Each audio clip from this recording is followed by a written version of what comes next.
Now, I don't know if you're old enough to remember this, but I do. I remember the orange days. Days when you wake up in Los Angeles and look outside and the sky wasn't blue. It was brown. It was orange. It was thick. Your mom would tell you, don't go outside today. Stay in the house. Don't run around. Don't play because the air itself was trying to kill you. I'm a Los Angeles native, generational. My family's been in this city since the 1920s, and I watched this city fight for decades to get that sky back. CARB, the California Air Resources Board, did not happen by accident. Those emission standards didn't fall out of the sky. Communities organized, people marched, mothers testified, scientists documented it, and slowly, that orange started to lift. We earned that blue sky, and now somebody wants it back. Not the sky, the access, the profits, the control, and they're using your gas prices to get it. So let's talk about the grift, the full grift, because what's happening in California right now is not an energy crisis. It is a manufactured crisis with a predetermined solution, and they've been building this play for years. Watch the pattern. You remember that chant? Drill, baby, drill. They said it at rallies, said it on television, said it like it was a religious experience. Like if America just unleashed its oil production, gas prices would drop, energy independence would follow, and everything would be fine. Now here's what they didn't say.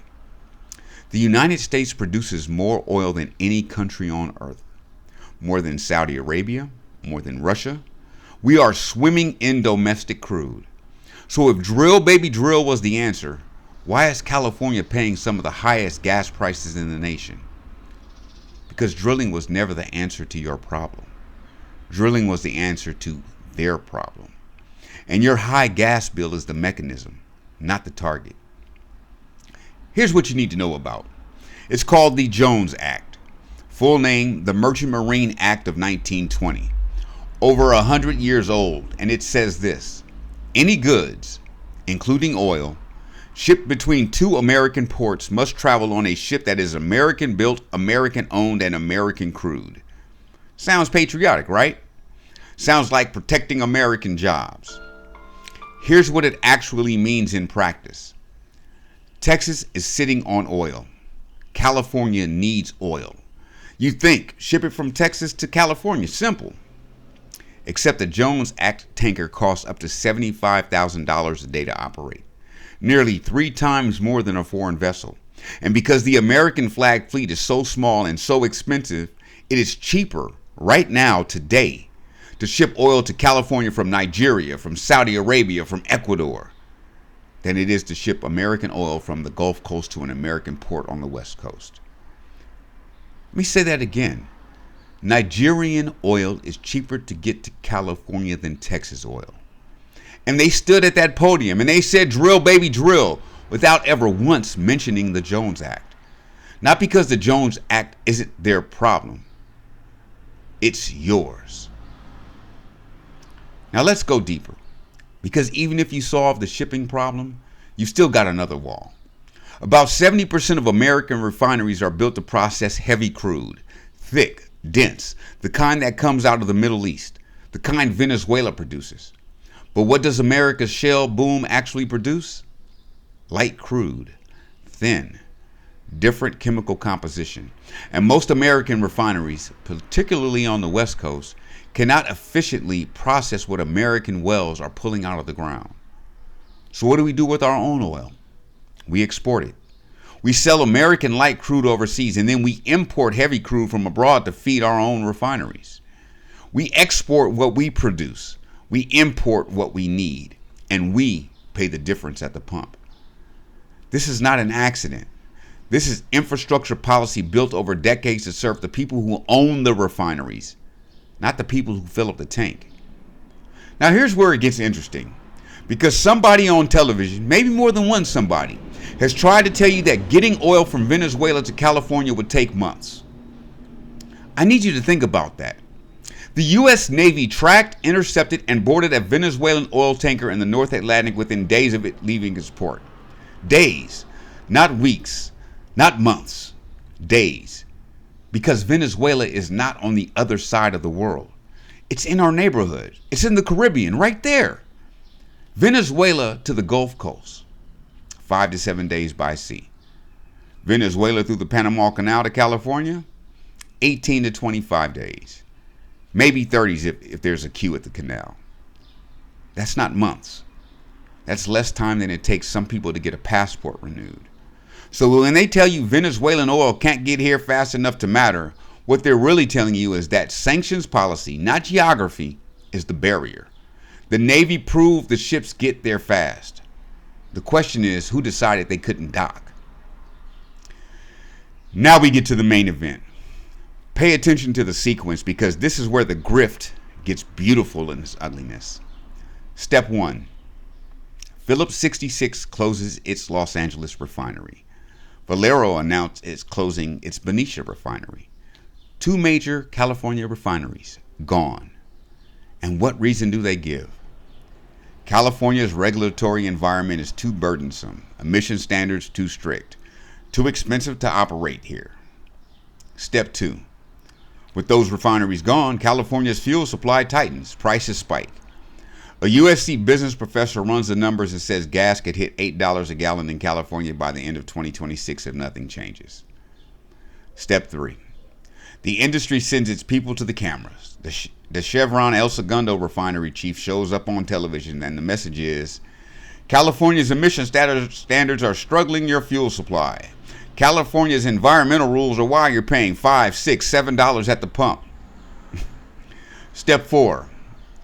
And this is the part that should make every Californian stop cold.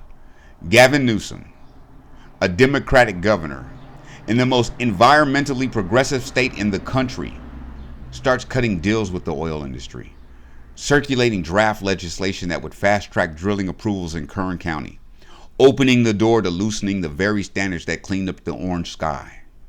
They flipped the governor without firing a single shot, just ran up the gas prices and waited. Step 5. And here's the end game. The Trump administration has already opened Southern California's coastline to offshore drilling. 4 offshore lease sales scheduled. December 2025, March 2026, twice, August 2026. Federal waters, 3 miles off your coast. And here's the kicker. California cannot legally block drilling in federal waters. The state can oppose it. Lawmakers can introduce bills. But if the federal government issues the lease, the drill goes in. That's the play. Close the refineries. Blame the emissions rules. Spike the gas prices. Put Chevron chief on television. Flip the governor. Open the coast. They didn't just drill for oil. They drilled for regulatory rollback. And they used your gas bill as the drill bit. And while all of this is happening, while refineries are exploding, yes, there have been explosions at El Segundo and at Martinez, the Trump administration is dismantling the U.S. Chemical Safety Board, the federal agency whose entire job was to investigate what goes wrong at refineries. Gone, wound down, and no California state agency has moved to fill that gap. So the refineries that remain are less regulated, less investigated when something goes wrong. And the ones that closed, they handed the industry the perfect excuse to demand everything they wanted. They removed the watchdog and the competition at the same time. That's not coincidence. That's coordination. I told you at the top, I remember the orange days. I remember what it cost this city, this state, these communities, in health, in life, in years taken off people's lives, to clean that air up. And I'm watching them try to take it back. Not because they need the oil. We have oil. Not because there's no other way. There are other ways. But because the coast is worth more to them drilled than it is to us clean. Because the emissions standards are worth more to them rolled back than the blue sky is to us preserved. This was never about energy independence. This was about using the price of gas, the one number every American sees every single day, as a weapon to manufacture urgency, to create pressure, to make the governor blink, to make the public beg for relief, any relief, even relief that cost them the coastline their grandchildren will inherit. It's America's God.